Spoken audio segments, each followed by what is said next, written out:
Welcome back, everybody. I hope you took that time to have a good lunch and a stretch and whatever else you needed. So great to be with you today. So I am Jessica Shurer. I know many of you out there, and if I don't know you, I'm excited to get to know you. But as Dr. Christoph Diaz shared in the beginning, I came from UNC, which is a CurePSP Center of Care. I was there for 9.5 years. But as of a month ago, I started at CurePSP. I am the director of Patient and Carepartner Advocacy, and I am just thrilled to be here generally and to be with you today. So right now we have an amazing panel of caregivers who are going to share their experiences and advice with you. Before we get started, of course, I want to recognize that all disease journeys and caregiving situations are unique. Resources and care tips that are discussed here may or may not be relatable or feasible for you, but I think there's so much that we can glean from our panelists. Also, November is actually designated as National Family Caregivers Month.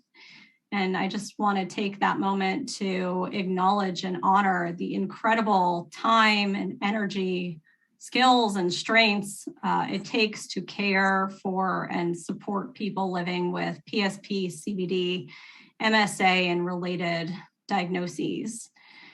With that being said, I'm going to turn it over to our panelists. They're each going to take about 10 minutes or so to share, and then we are going to open it up for a panel discussion. So as they're presenting, please feel free to ask your questions for the panelists in the chat feature in our conference, and we will get to as many of your questions as possible. Fran, I'm going to start with you. Please let us know who you are, and I believe you're going to be talking about caregiving in the home. And thanks for being here. Thank you. I was my husband's caregiver for 7 years. Al passed away in 2018. PSP confirmed with his donated brain tissue. And the staff at CurePSP were instrumental in fulfilling Al's last wish to help others.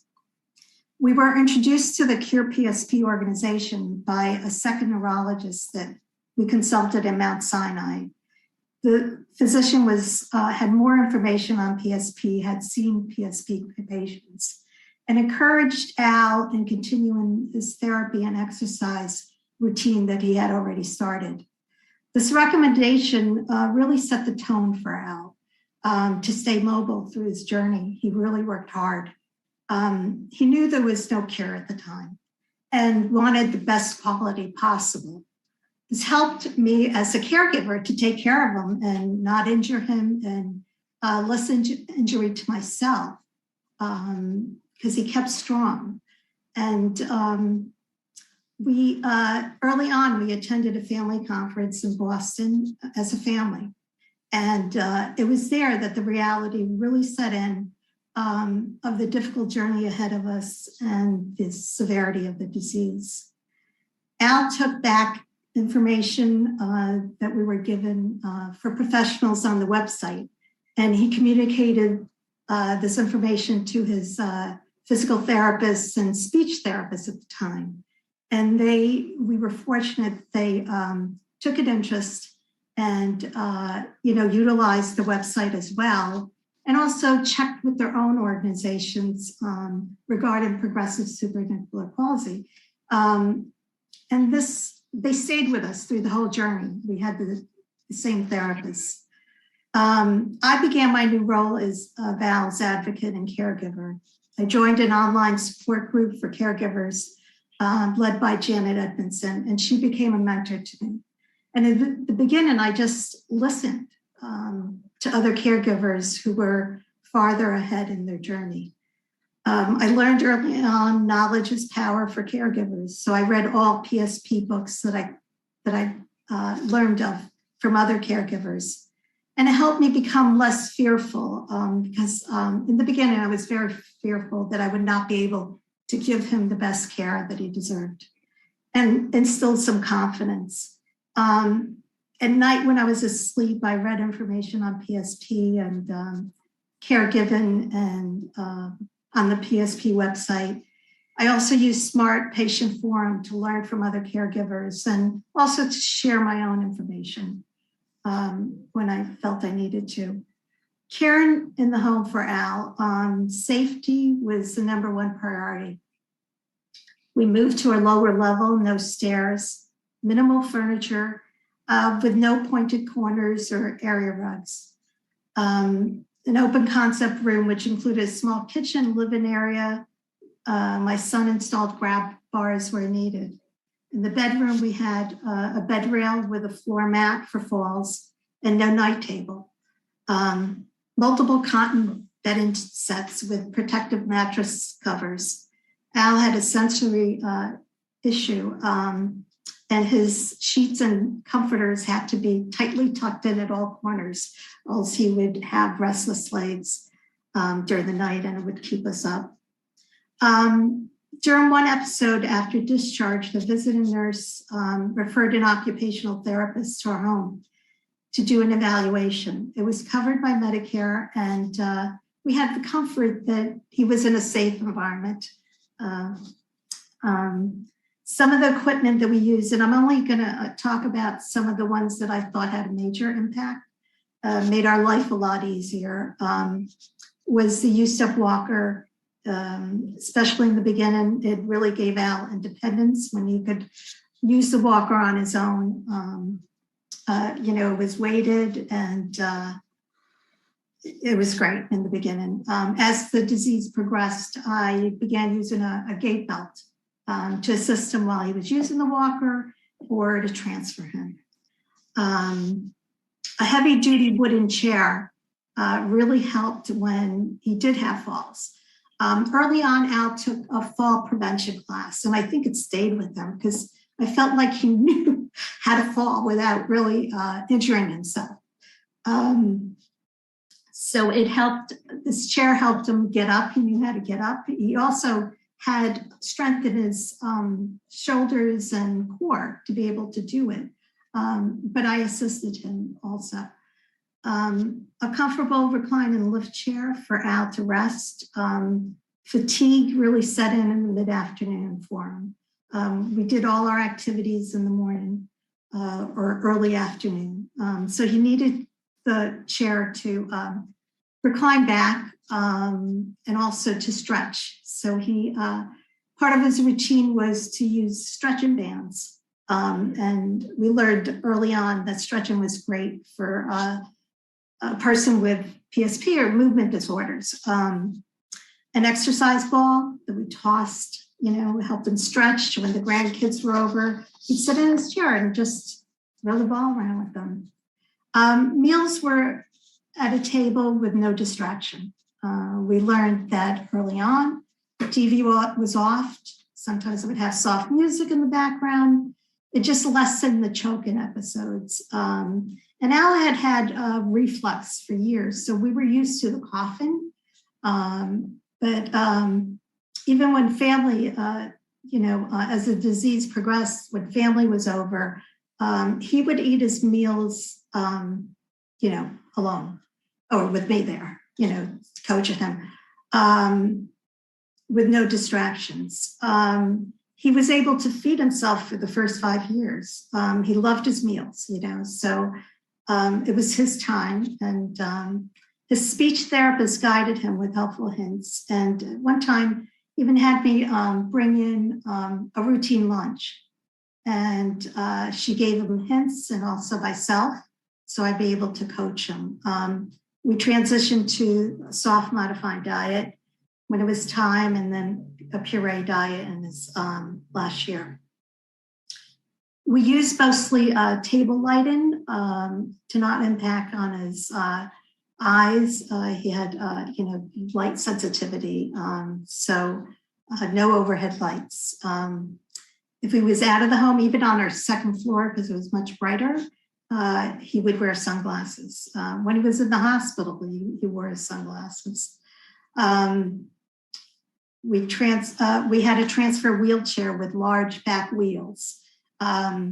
He was the type of person that wanted to go out every day. So if it was not for exercising, we'd go out on our daily trips. And it was lightweighted, so it was easy for me to handle. And it rolled on different surfaces with the large back wheels. So it was great. An external urinal lessened the trips to the bathroom, which resulted in better sleep and less laundry for us. Again, I learned about this equipment from other caregivers, you know. At home, we had a urine checklist that you buy at the pharmacy, and when I suspected a UTI, and that was until the last few months of before he passed.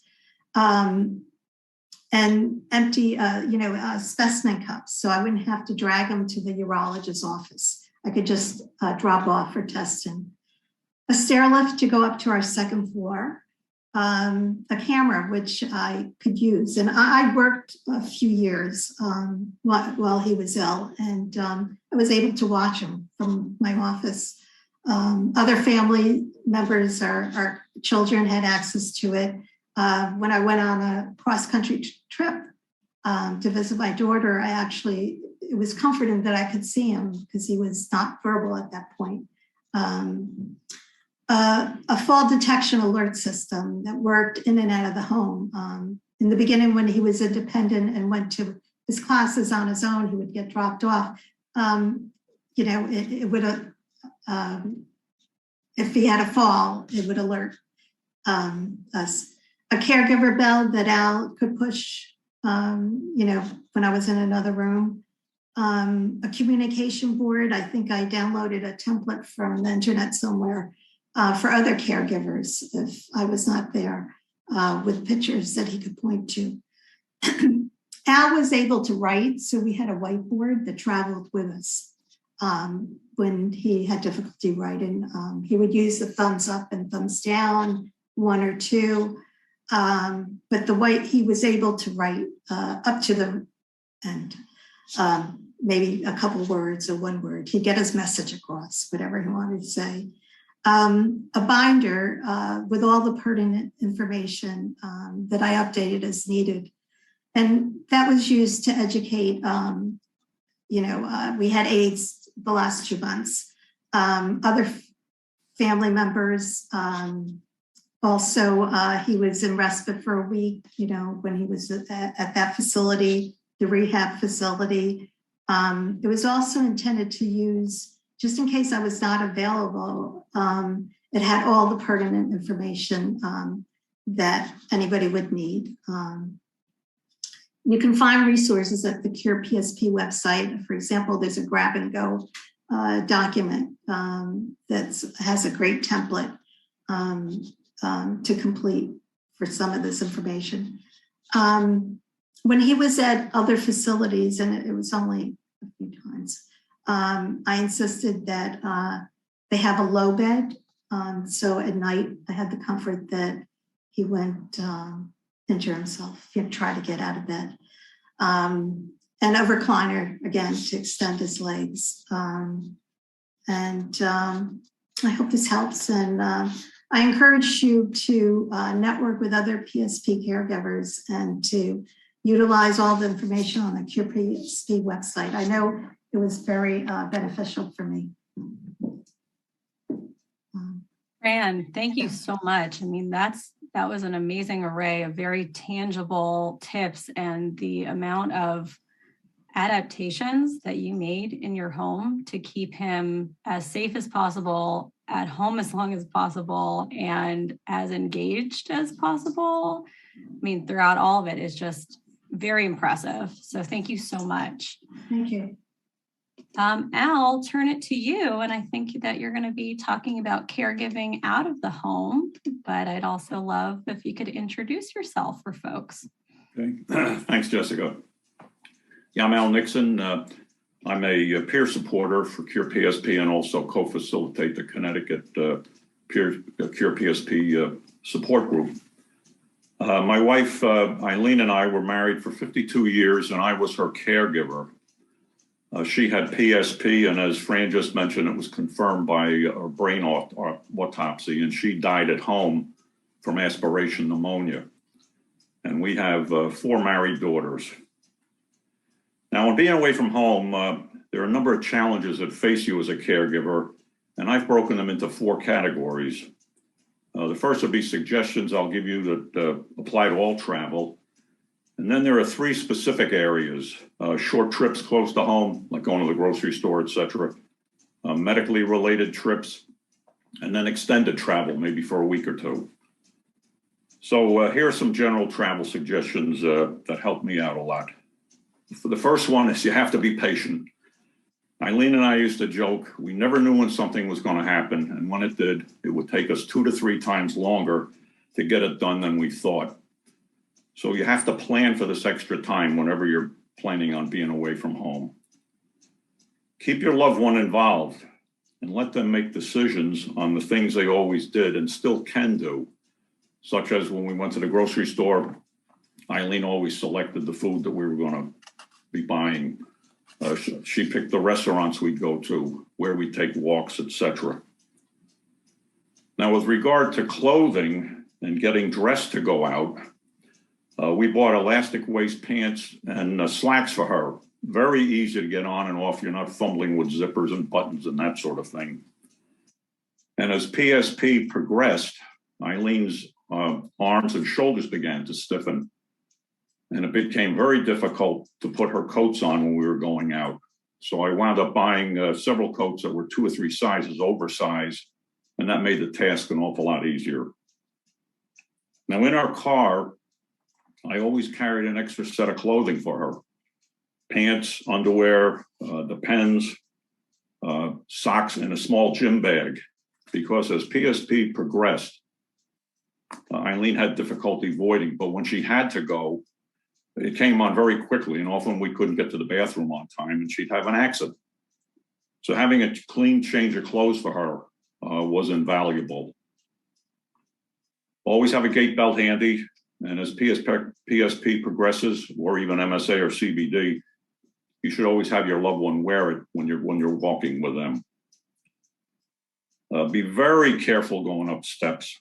Once we were going up just 3 steps to a boardwalk, and I was behind Eileen holding on to her, and she fell backwards, which is typical with PSP.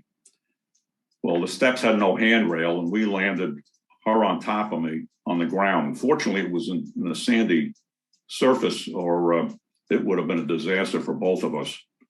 So really be careful going up steps if you have to. Now, the first specific category I'll talk about is travel close to home. These are walks, going to the grocery store, the hairdresser, restaurants. As I mentioned before, as the PSP progressed, Eileen's arms would often stiffen up when using a walker or particularly pushing a grocery cart. And she almost fell several times trying to keep up with it. So persons in my support group, Fran just mentioned that the U-step walker, I wish I'd known about it. I would have gotten her one. Now, we continued our walks when she was in a transport chair, just as Fran mentioned. It's a fold-up type wheelchair. To avoid your loved one falling out of it, however, and this did happen to me, unfortunately, be sure it has a seatbelt. Now, ours didn't, so I had to fashion one out of a luggage strap. And also make sure their feet do not drop between the footrests when walking. And I use several bungee cords wrapped around the footrests to fill in that gap.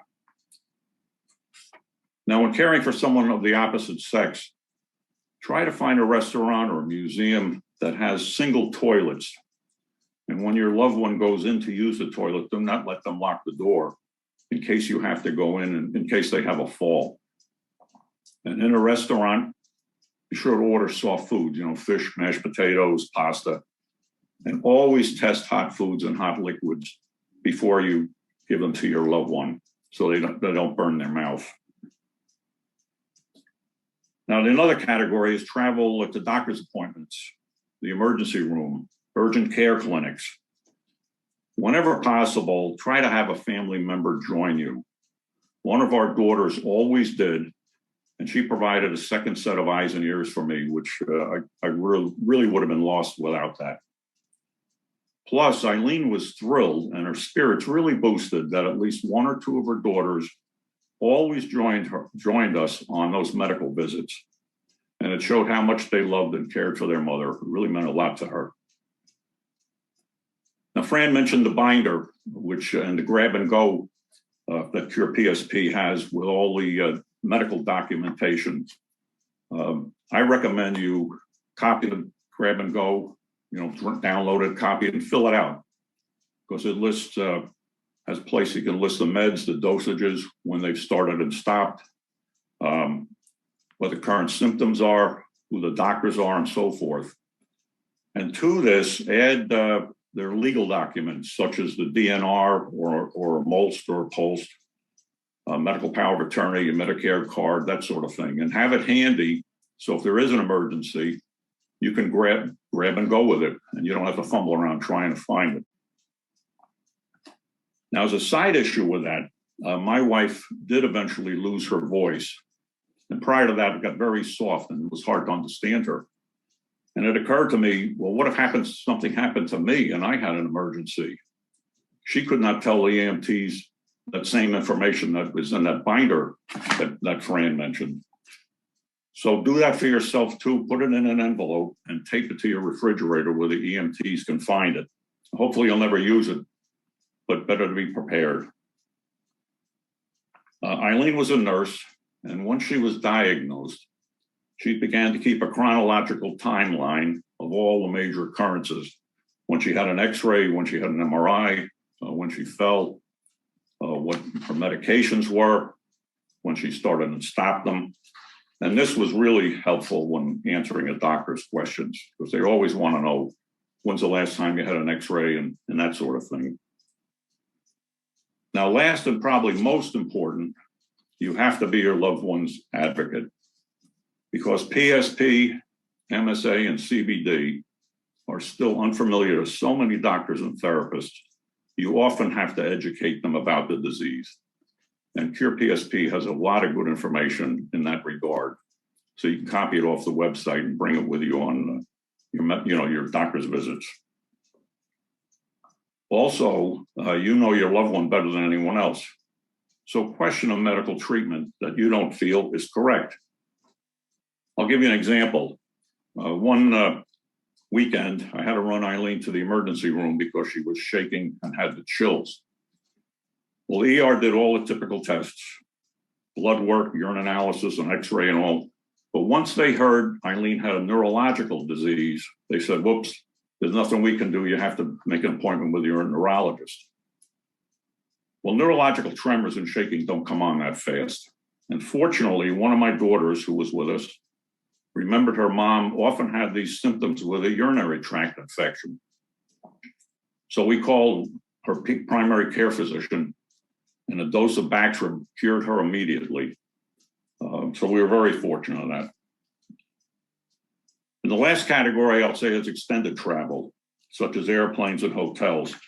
Now, airlines do a very good job helping handicapped persons in wheelchairs. So be sure to call ahead for that service, and be sure you have it upon landing too. And I strongly recommend you have another person or family member join you on the flight for several reasons, in case your loved one has to use the bathroom on the airplane, but particularly when you land, because there's so much going on. You've got baggage coming off the carousel, you've got your loved one in a wheelchair, you might have to go to the rental car desk, and then you got to go out and get the rental car. You really need an extra set of hands if you're traveling on an airplane. Now, most hotels have rooms designated handicap, but they do vary. And we once had a very, very bad experience. For example, we got in there and the bathroom floors were very slippery once they got wet. It was like walking on an ice skating rink. It had a tub shower, and the inside of the tub was curved. So it was impossible even for me to safely get in and out of it. So I recommend get a room that has a walk-in shower with grab bars. Now, I have to give them credit. The toilet had handrails, but it was the normal low toilet seat, and it wasn't raised to 4 or 5 inches that it should have been for easy up and down.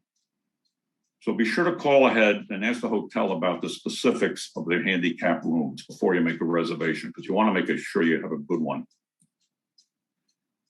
So let me wrap this up with a simple statement. As much time, effort, and patience as it may take to get out, do it.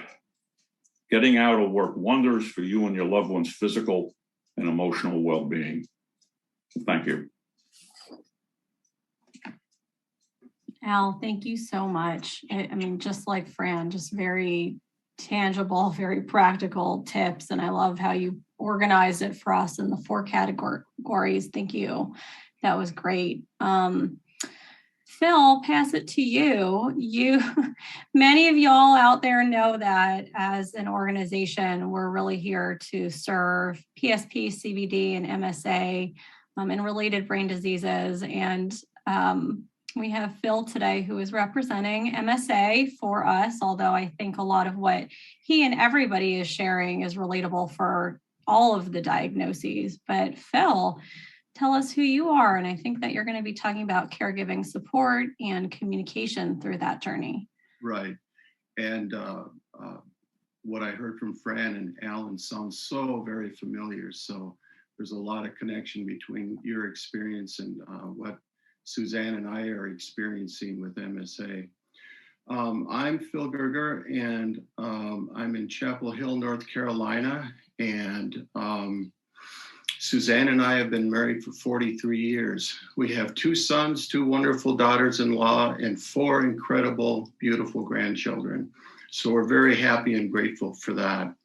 I want to talk a little bit about our journey for the last few years with MSA. Suzanne was originally diagnosed or started experiencing some symptoms of MSA probably back in 2013, 2014. She developed a sleep behavior disorder. She was acting out many of her dreams. She was waking up screaming and flailing and often even hitting me in the middle of the night, which was very scary. I must say. And she even had a dream about us trying to escape a tornado one night and rolled out of bed to get away from the tornado and landed on a pile of books and broke her ribs. So there's a lot of things that can happen during those experiences, and they're quite frightening. And for a couple of years, it was kind of, when we visited doctors and things, it was kind of related to probably her stress at work, because she had a very stressful job. And the thinking was it's probably just something she's experiencing, she's carrying from work into her sleep. About 2015, along with a sleep disorder, Suzanne began to develop tremors in her hands, which was quite concerning. And it made it very difficult for her to write, and she decided to retire that year. She did continue to work part-time for a couple of years, but it just got more and more difficult for her to write and communicate through writing. In 2016 was when things really started to change for Suzanne. We used to walk very long distances and go on hikes and that kind of thing. She began to experience some balance problems, orthostatic blood pressure problems. She would fall once in a while when we were out hiking.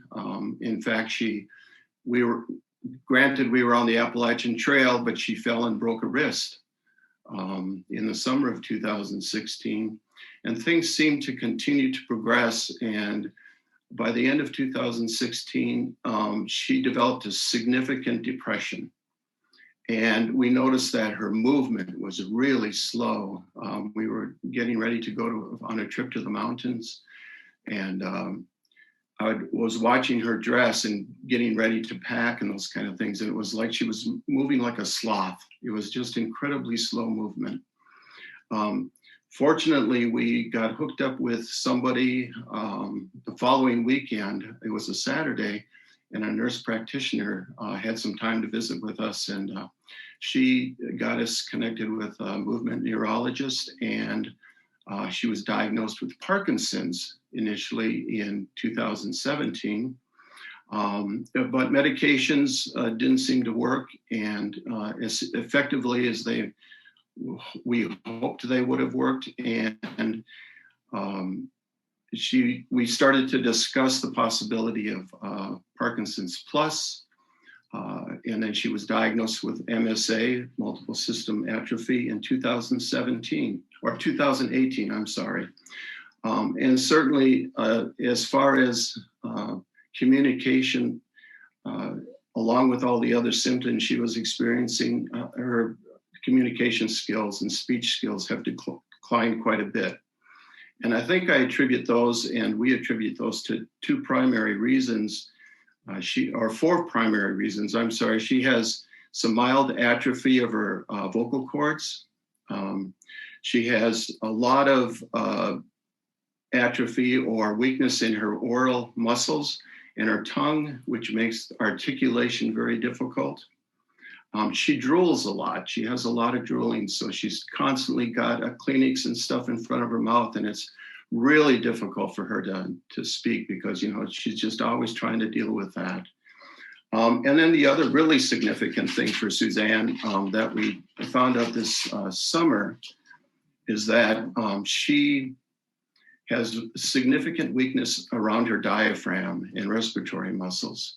So it's very difficult for her to project speech. And a lot of times her speech is very quiet, and it's difficult for her to just even whisper at times, especially when she's really, really tired. Suzanne will tell you that of all the things she has lost, her ability to communicate effectively has probably been the most difficult to lose. And so we've come up with a bunch of strategies, or, you know, and she's had significant speech therapy, and we do swallow, she does swallow studies and that kind of thing. But we've come up with several strategies trying to just figure things out and ease things as much as we can. One of the, so I guess as Suzanne speaks, her speech a lot of times, particularly in the morning, will sound like a long run-on garbled sentence. And she'll describe that it sounds perfectly fine in her mind. You know, in her brain, it sounds perfectly fine. And I'll say, not so much. So, and then we kind of laugh about things. And a lot of times she'll try to say something and I'll try to guess at what she's saying, and we'll have a good laugh because it's not even close to what she's intending to say. But what we have learned is eye contact and face-to-face contact is really important. That for me to understand her, I have to be looking her in the eye, and I have to be looking her in the face and trying to figure out what she's saying. The other thing we found is pacing is critical. That if she learns and can talk or speak one word at a time with a few seconds of space between each one, then I can start to kind of put a sentence together, and I can figure out what she's trying to communicate. So pacing is important.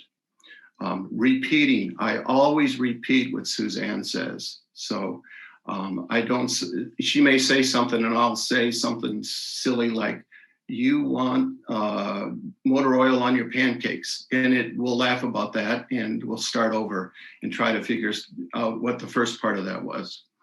So repeating and those kind of things is important. So I understand that I'm getting the correct message. Elimination of background noise. It's a killer. If there's a lot of noise in the background, the TV's going or a radio's going or something like that, it's very difficult to pay attention to what she's saying, because what you'll pay attention to is background noise. So I'll often mute the TV, or I'll have to walk all the way across the room to hear what she has to say, and turn down the radio or whatever's on. But it's really critical. A pause, and by a pause I mean Suzanne will start a sentence or try to tell me something, and then she'll say it's not important, and I'll say no, it is important. Hang on to your thought, and we pause. And we'll try to get back to it so we can figure out what you're trying to ask me or trying to get me to help you with. And oftentimes, which is really interesting, when we pause, I might go do start a load of laundry or something. And in that moment, I'll figure out what she said in my mind, and I'll go, I got it, and go get back to her and say, is this what you meant? And she'll say, yeah.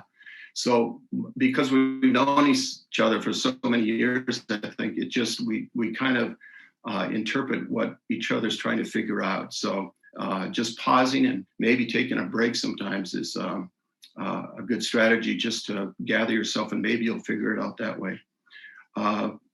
We do a lot of checking in, especially in the morning and the evening. How are you feeling? What's our day going to be? What do we have on the schedule? When do we plan to take a shower? When do we plan to do this? And I got to tell you, everything we plan doesn't always go by the book. So we have learned to just take the day as it comes and do the best we can within the moment we have. So we always kind of plan around what we think we're going to do, and then try to do the best we can to get there. I act as Suzanne's interpreter for many, many social situations, and with friends, with family. Her mother, who is still living, has a very difficult time hearing. So whenever she's on FaceTime with her mother, I do interpretation and try to help that communication with doctors, doctor visits, whoever we're visiting with. I'm always there to help interpret because I probably have a great familiarity with what Suzanne's trying to communicate. And of course, she uses a lot of electronic communication with her iPhone. She uses text and email. Now, these things take a long time for her to type out in many cases, but she does do that. And I think it's very helpful for people to hear from her on a continuous basis. And it's a good way to communicate with folks. We do have a Fran mentioned the doorbell. If you have one, if you can get one, these things are great. Get them at your hardware store. This is something I take with me if I'm in the garage or outside. And if Suzanne needs something, she can push the button and I can respond to her. And we've had a couple of situations where she has been drinking water and aspirated a little bit, and she can hit the button, and the bell rings. I even set it outside when I'm across the neighbors, talking with the neighbors and that kind of thing, if I have an opportunity to do that. So it's really been a kind of a very nice thing to have. She does have an eye gaze, which is a assistive communication device that she uses her eyes to create sentences or to communicate with. She can use manual by pushing the keys or using her eyes. It is somewhat of a struggle for her, but it is something she practices on a regular basis. And we continue to encourage to do that because it's something that she is using more and more. We do a lot of nonverbal communication, a lot of gestures, a lot of hand signs, a lot of eye-to-eye contact, just trying to figure out what we need and where we're going. And we communicate our anxieties.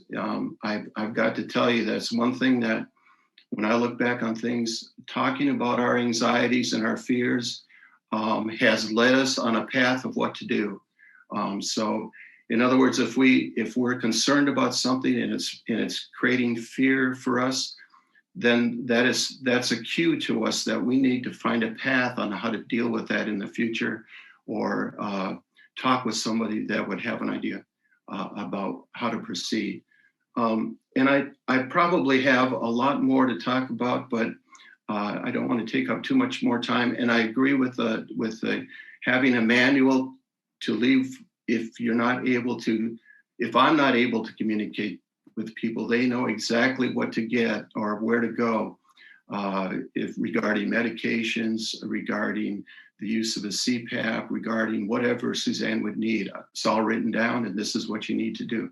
So I'm going to end it there. Hope that's helpful. Thank you.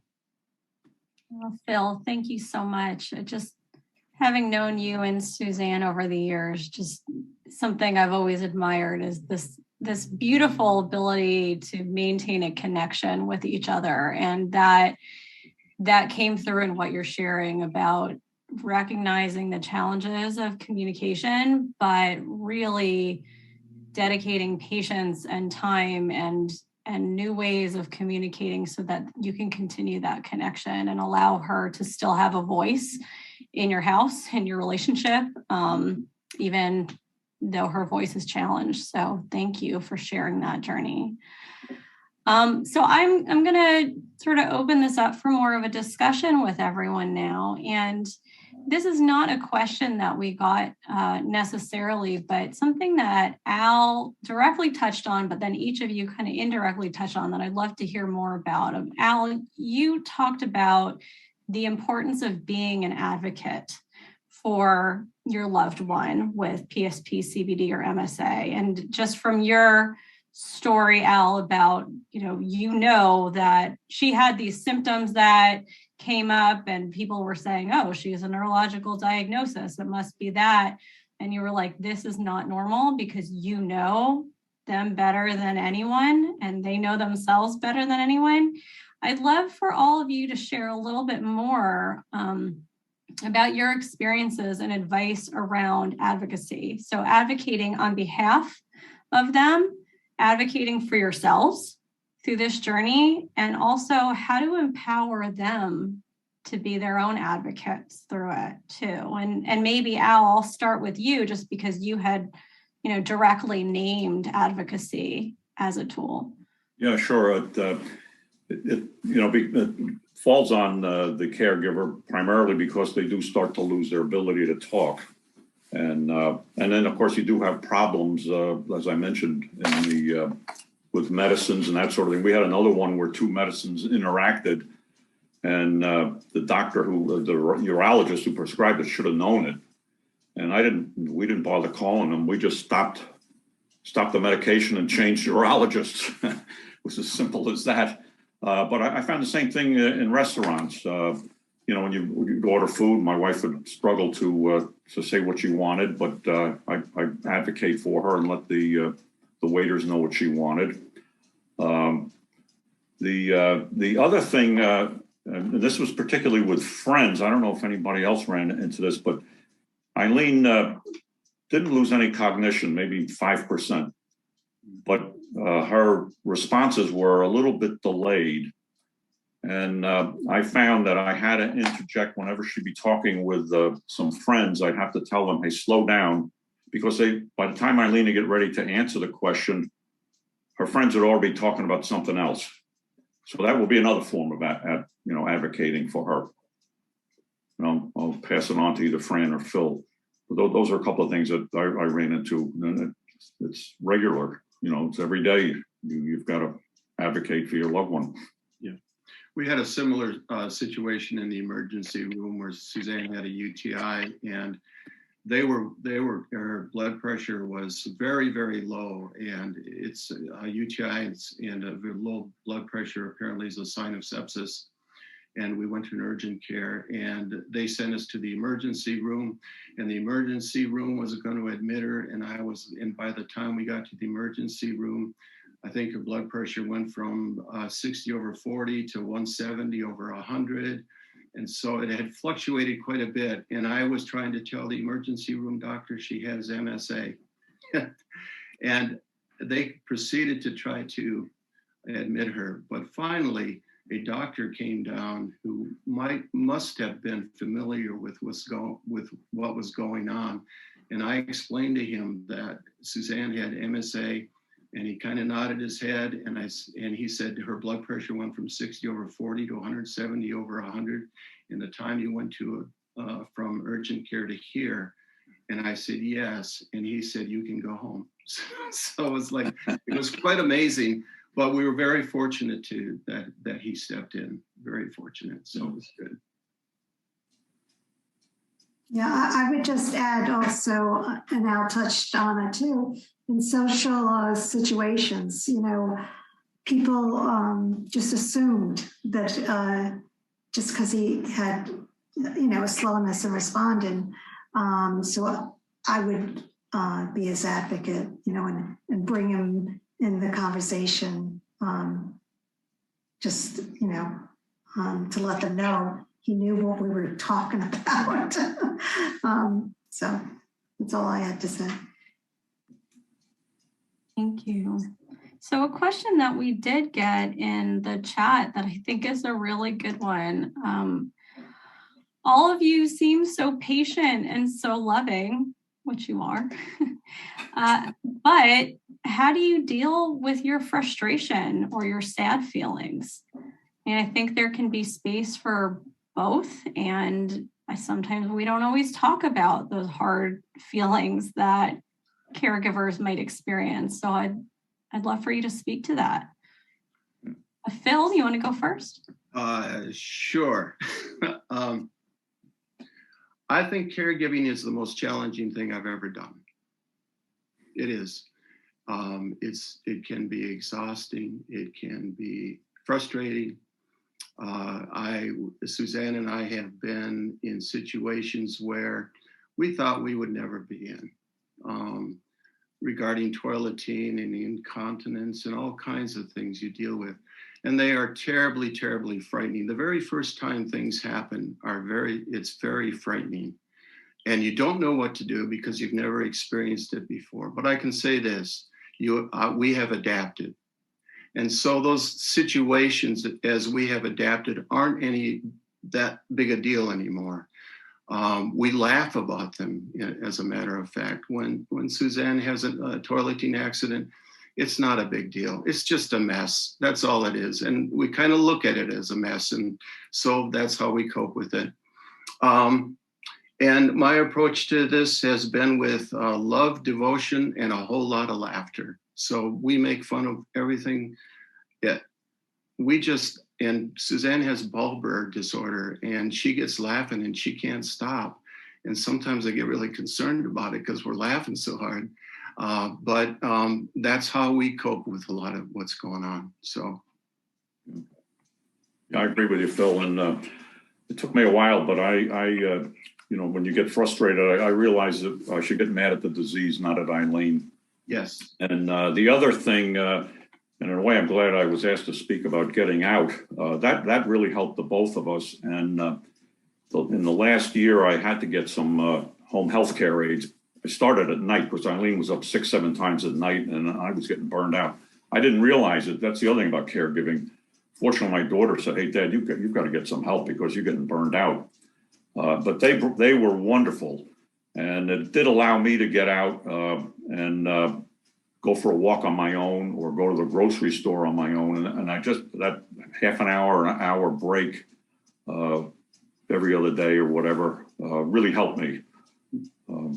Makes a big difference. Yep. It does. Yeah, it does. It does. It's just a little thing. Yeah. But since I knew she was in good hands, now prior to getting the aids, she had a panic button, but I'd go out and I'd be a nervous wreck waiting for that button to get. So that didn't give me a break at all. But with the aids, and occasionally one of my daughters would come, and then I felt comfortable to get out on my own just for an hour or so or two. Yeah, a change of scenery, because otherwise you're just in the same space with each other 24/7. So you need that as to re-energize you, it sounds like. I just want to say that particularly when Suzanne was significantly depressed at kind of the beginning of this, it was very difficult to get her to leave the house. And so we would actually just get outside in the backyard was a big step.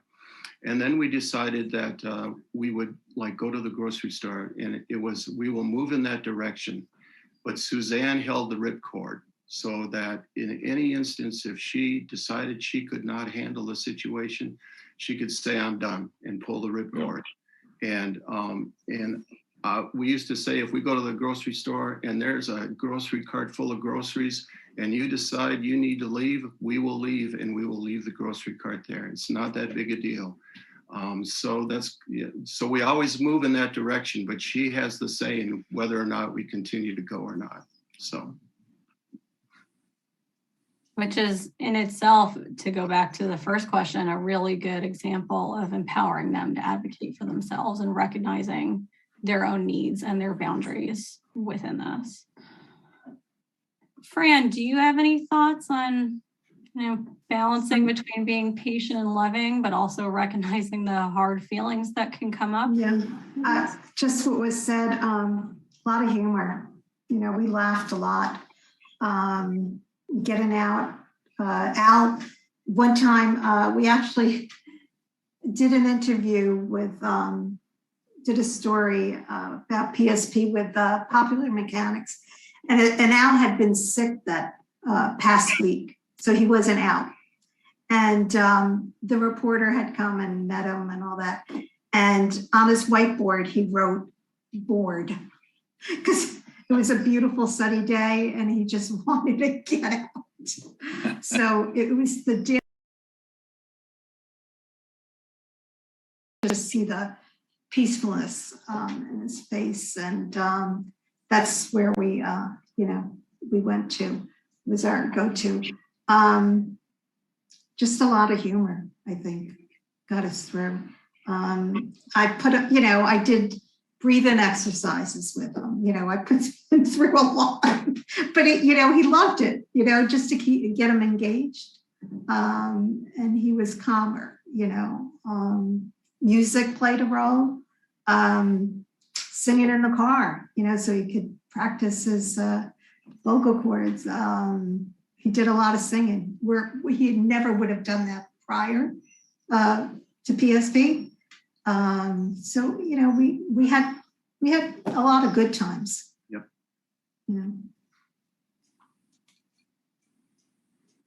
The question that we had received during the registration, because, when folks registered for this, they can write in questions for our speakers.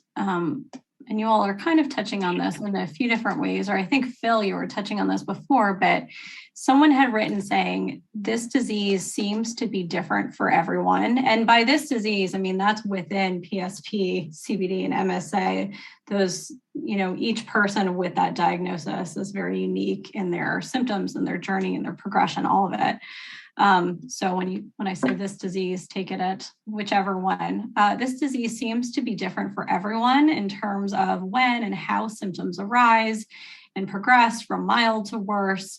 My question as a spouse of someone with PSP, but again, I think this is relatable across the diagnoses, is how to best plan and be prepared for something that is so unpredictable. I feel so unprepared. And I hear this a lot from people of nothing prepared me for this. And it's sitting with that uncertainty and kind of walking on eggshells a lot of the times with what's going to happen now, what is today going to look like, and how do I plan for the future when I don't really know what the future holds. And can any of you speak to how you navigate that? I can because I have a specific answer to that. What helped me immensely and Eileen was our CurePSP peer supporter. The peer supporters are, and they were on I don't know if they were on the website at the time, but I talked with Joanna Teeters and she put me in contact with, happened to be a gal that lived only 10 miles away, Debbie Feldman, and her story about her and her husband Sam is in the website. But she was wonderful. And because it was only 10 miles away, we did meet with her. It wasn't just over the phone. And we met with her about every 2 to 3 months. And she kept us ahead of the curve. She would see where Eileen was and get right down. Well, this is, you better get ready for this. And really got into the, the down and dirty. This is, which the doctors don't tell you. This is what's going to happen as a caregiver. And I find the same thing with, I mentioned I'm a co-facilitator for our Connecticut support group, and I find that's a big help too. For the people, they talk and exchange ideas. Well, has anybody had this, and what have you done about that? So those are a couple of things that really helped me as a caregiver, because I'm an engineer. I knew nothing about caregiving. I mean, I don't think anybody does. Just as Phil said, it's the hardest job in the world, and you have no preparation at all, especially with a disease that you don't know what's going to happen and when. So the peer support, I really advocate being a peer supporter, and I've become a peer supporter, and I've met with a number of the people that I feel I'm helping, and that really made a difference for us. And I totally agree. It's not all bad.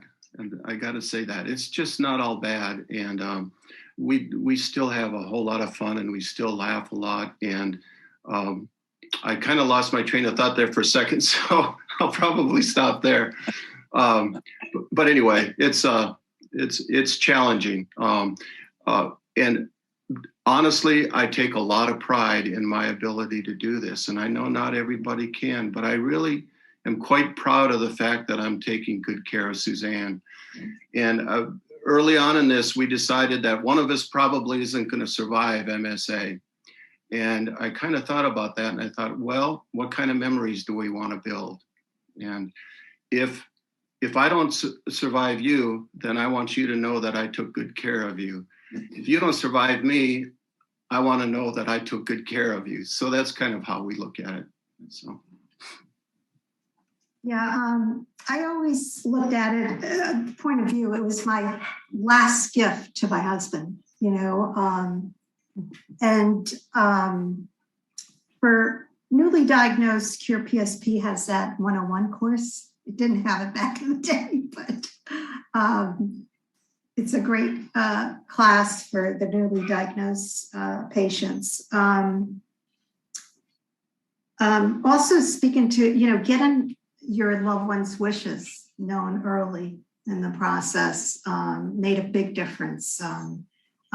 We met with an elder attorney, and he actually led the conversations. You know, there were difficult conversations. Al was still able to communicate.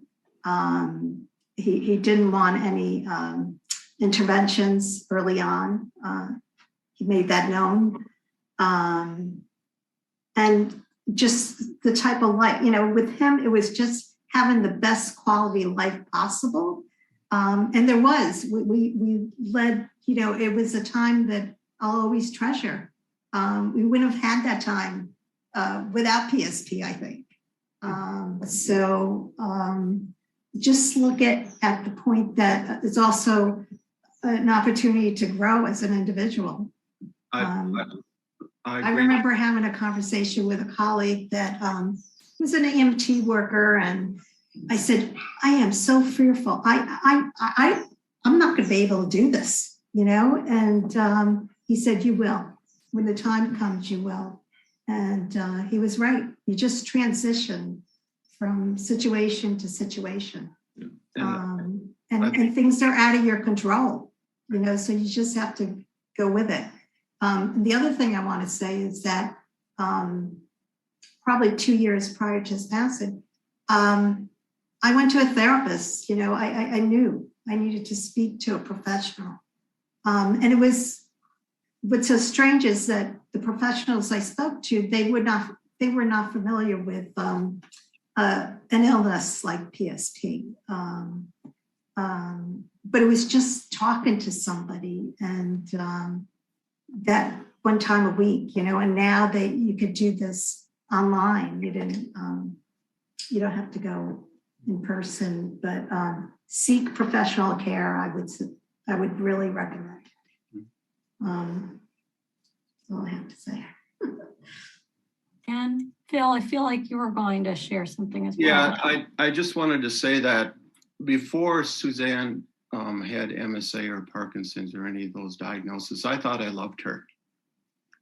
But once that diagnosis was given to us, I realized how much I loved her. And so it kind of drove me into, and she gave me an out. She said, you don't have to do this. And I said, well, I choose to do this. So that's where we are today. And it's been, I think, I just never realized that.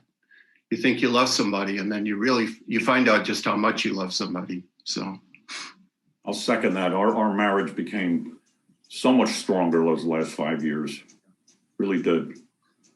And so I just second what you said, Phil.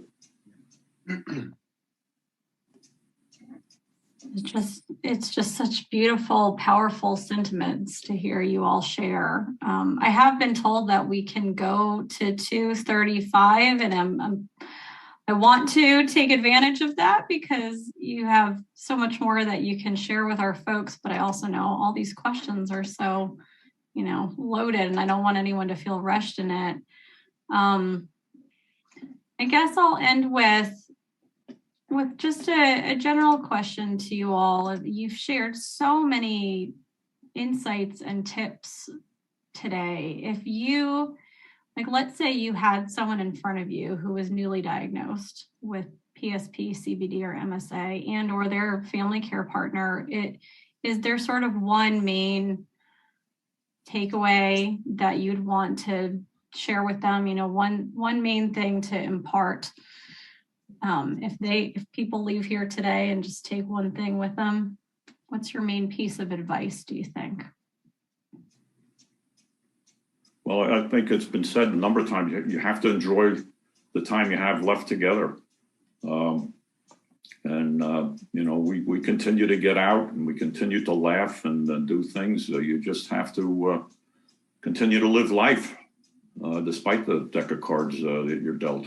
And it's not easy to do that sometimes, but I recommend that that's what you have to do. You know, that would be the one piece I'd say. I mean, there's probably another 50, but you know, you just can't look at all the downside, because there's a lot of upside. There is a lot of upside. We became an awful lot closer because of that. We had a lot of laughs, a lot of crying together. Yeah. So, yeah. And I would just say, just to add to that, taking care of yourself as a caregiver.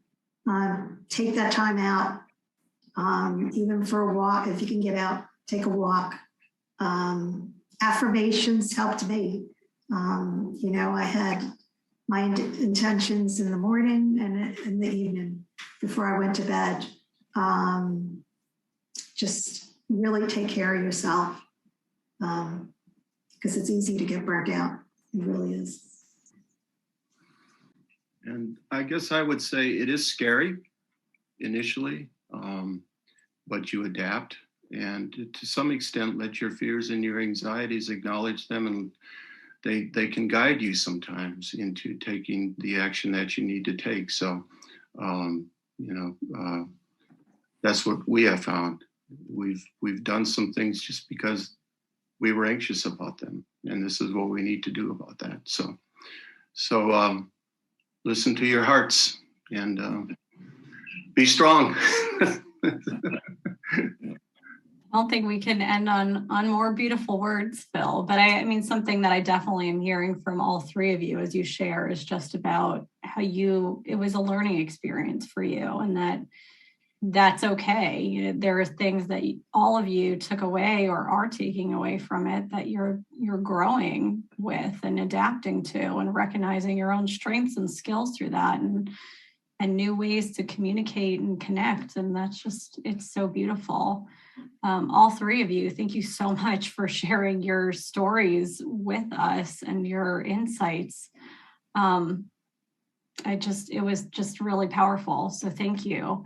I know that we didn't get to everyone's questions. We did have a handful more in our chat, and that got sent to us. So we'll try to answer some of them in the chat. You're also welcome to keep connecting with us, you know, email us or in our support groups, and we're here to keep answering those questions for you. I'll also say that up next, we have a presentation followed by a live question and answer with Dr. Anne-Marie Wills. She's of Massachusetts General Hospital, which is one of our CurePSP centers of care, and she's going to be talking about updates and research. But I do want to ask that, I know it's kind of a long day to look at a screen, but I want to ask if everyone could please hang out until our program ends at the end of this, after her presentation, because I'm going to be coming back for the closing, where I do want to have an opportunity to share with everyone a little bit more about CurePSP's resources and future directions. So thank you again, and we'll talk soon.